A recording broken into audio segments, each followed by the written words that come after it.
Want to know how to swap first and last words of a sentence in Java? So this is really interesting and a fun topic as well.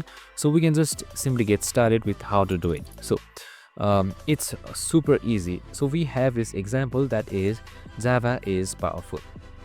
So since we want to swap it, it should look like powerful is Java. So we split the sentence into an array and swap index 0 with last index.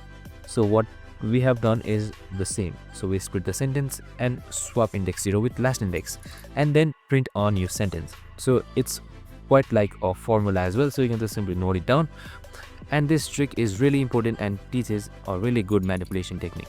It's great for logic challenges. So I'm just going to run it to you and show you how it works. And that's it. Our first and last word has been successfully been exchanged. I hope this video helped. If it did, make sure to like, subscribe and tune in with us for more of these videos. See you in the next one.